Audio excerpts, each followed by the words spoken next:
Han Li took a deep breath, then turned his gaze to the final silken handkerchief, which he drew into his grasp. According to the vision that he experienced, this handkerchief carried a treasure map. Back when he first experienced the vision, he had already briefly examined the handkerchief and noticed that it was no ordinary object. With that in mind, he quickly summoned his mantra treasured axis, then gazed upon the silken handkerchief through his eye of truth. A burst of rainbow light rippled over the silken handkerchief, and it spread outward from the center like a blot of ink, revealing a complex map. Han Li's eyes narrowed slightly as he carefully examined the map, following which his brows furrowed slightly. The map didn't appear to be very complete. Instead, it seemed to be a portion of a complete map, and with the limited information that the map presented, he was unable to determine what location it depicted. All of a sudden, Han Li's gaze fell upon a corner of the handkerchief, where there was a symbol of a round wheel, one that he had never seen before. Moments later, he flipped a hand over to stow the silken handkerchief away. According to the memories of that nascent soul, this map depicted an area in another immortal region, and following the passage of so many years, it was unclear whether the area depicted on the map still even existed, so there was no point in pondering the matter. With that in mind, he swept a sleeve through the air, releasing a burst of azure light to stow everything else away, then withdrew the surrounding azure light barrier. After that, Han Li didn't linger here any longer, flying away toward Darkvale Island as a streak of azure light. Shortly thereafter, Han Li appeared in the sky above Darkvale Island. The island was still in a state of lockdown, and all of the members of the Luo clan were cultivating in seclusion, while the mortals on the island led secure and peaceful lives. The island was very serene and peaceful, seemingly completely untouched by the conflicts that had ravaged the Black Wind Sea of late. Han Li flew down from above before landing near a village that was surrounded by mountains on three sides. At this moment, it was dusk, and plumes of smoke from cooking fires were rising up all over the village, forming a thin veil of smoke in the sky, which presented a dreamy and beautiful sight under the light of the dying sun. The village was like a paradise from another world, completely free from the conflicts and troubles of this realm. Han Li could hear the sound of livestock and playing children in the village, and an emotion that was rather difficult to identify welled up in his heart. Distant memories of his childhood began to surface in his mind, and he felt himself becoming immersed in these memories. He quickly snapped back to his senses as a hint of bewilderment flashed through his eyes. He had witnessed similar scenes on many past occasions without feeling anything, yet why was it that he was suddenly overcome with such strong emotions? Could it be that something had gone wrong with his cultivation? With that in mind, Han Li hurriedly inspected his own internal condition, but there was nothing amiss.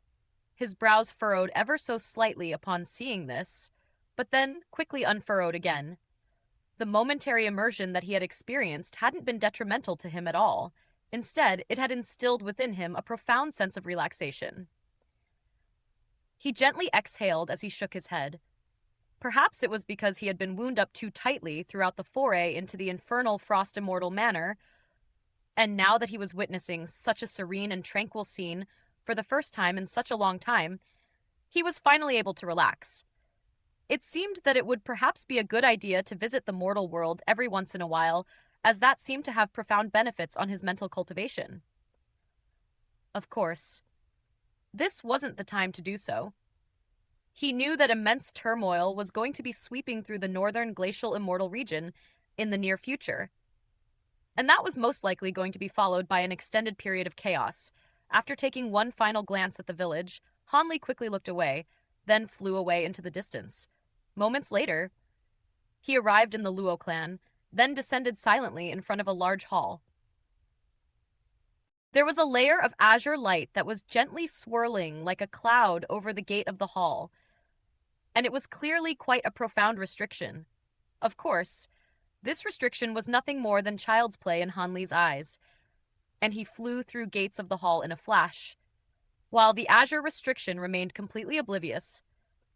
At the center of the hall sat Luo Feng, atop a cushion with azure light swirling around his body.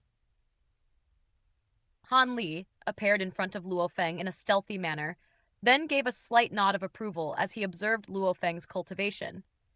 Luo Feng possessed decent aptitude, and he had made some progress in his cultivation since they last met, indicating that he had been working hard this entire time.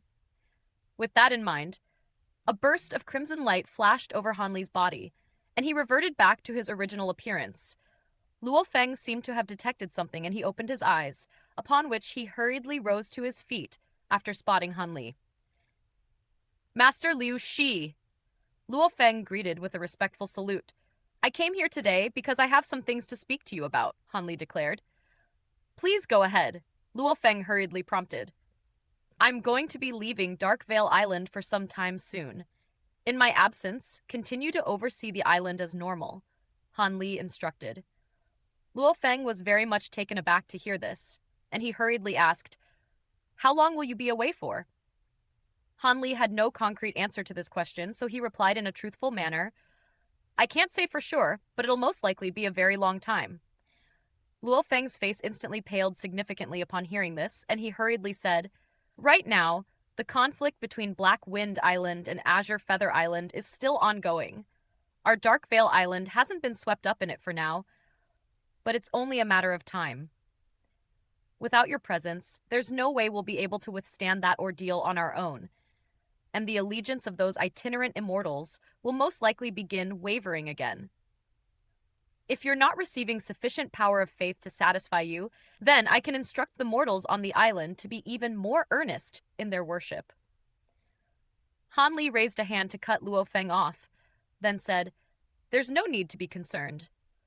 Right now, the conflict in the Black Wind Sea is beginning to die down, and the animosity between Black Wind Island and Azure Feather Island has also largely subsided.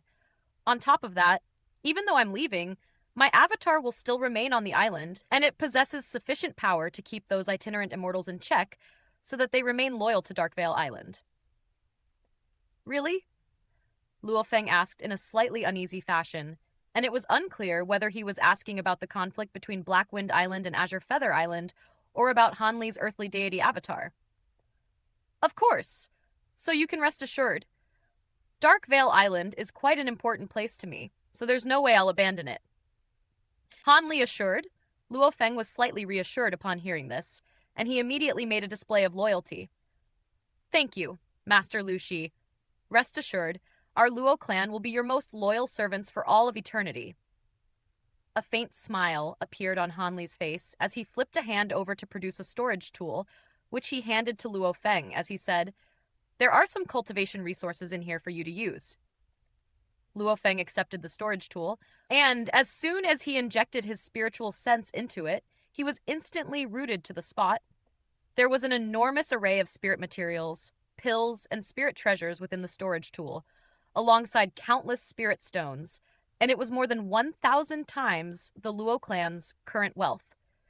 Such a vast volume of resources had been unimaginable to Luo Feng in the past, yet it had suddenly fallen onto his lap, and he couldn't help but feel stunned beyond belief. You can use these resources however you please, but don't use them without discretion. Make sure to nurture the brightest talents in your clan and the most prodigious cultivators on the island. Only by constantly bolstering the island's power will it be able to truly stand firm in the Black Wind Sea. Understood? Han Li instructed. Given his current astronomical wealth, the resources that he had just given to Luo Feng were barely worth anything to him. Luo Feng immediately snapped back to his senses upon hearing this, and he hurriedly replied in an excited manner, I understand. Rest assured, Master Liu Shi, I'll be sure to put these resources to good use. With these resources at his disposal, he would definitely be able to develop a batch of high-grade cultivators in a short time, and a few of the elders on the island who were at the pinnacle of the body integration stage would also have a chance of reaching the Grand Ascent stage. With a few more Grand Ascension cultivators on the island and the earthly deity avatar leading the way, Luo Feng was confident that he would be able to protect Darkvale Island. However, at the same time, he was also rather perplexed. Such a vast volume of resources was something that not even Black Wind Island was guaranteed to be able to muster up all at once. So where had Liu Shi gotten all of this from? Good. I leave Darkvale Island in your hands, Hanli said, then departed from the hall, vanishing into thin air in the blink of an eye. You can count on me, Master Liu Shi, Luo Feng declared loudly. Shortly thereafter, Hanli appeared in the sky above Darkvale Island, then flew away from the island to arrive at the location where his earthly deity avatar was in seclusion. On the surface of the sea was a huge vortex that was swirling and rumbling incessantly, and it was much more formidable than before. A hint of elation appeared on Hanli's face upon seeing this, and he plunged down into the sea, quickly arriving beside his earthly deity avatar. The earthly deity avatar was seated with its legs crossed, and there was a huge cocoon of blue light around it, while a thin blue thread was hovering above its head, giving off a burst of formidable water law fluctuations. Upon sensing Hanli's arrival, the earthly deity avatar ceased in its cultivation before rising to its feet. You've made some good progress, Hanli remarked with a nod of approval at the sight of the blue thread above the earthly deity avatar's head. Darkvale Island and the other islands have been developing nicely over the years, and the populations on all of the islands have increased drastically. As a result, there are more worshippers, and therefore more power of faith directed to me. So I've been able to manifest law powers far faster than before, the Darkvale Island explained. Good, at this rate, it won't take long until you fully recover your law powers, Hanli said. Prior to this, Hanli had injected the earthly deity avatar's water law thread into his heavy water true axis, and he had been concerned that this would cause irreparable damage to the avatar's water law powers. But it seemed that his concerns were unnecessary. With a sweep of his sleeve, Hanli summoned a small blue flag and 3 blue flying swords, the latter of which appeared to form a set. On top of that, there was also a light blue storage ring. These two are both water attribute immortal treasures, one for defense and one for offense. While this storage ring holds some things that should be useful to you, as well as some vessels to store heavy water. Take these things and protect the island while I'm away, Hanli instructed. Darkvale Island was the first place that he had arrived at during his second ascension to the Immortal Realm. So in some sense, this was his hometown in the Immortal Realm. Even though he had only become the ancestral god here by accident, the people here trusted him deeply and revered him as their deity, so he felt obligated to keep them safe. The earthly deity avatar accepted these items with a nod, and Hanli issued a few more instructions to it before departing. Standing high up in the sky, Hanli heaved an internal sigh as he looked down at Darkvale Island from above. Following this departure, he didn't know when he would be back again. He shook his head to rid himself of that train of thought, then flew away into the distance as a streak of azure light vanishing into the distant sky in the blink of an eye.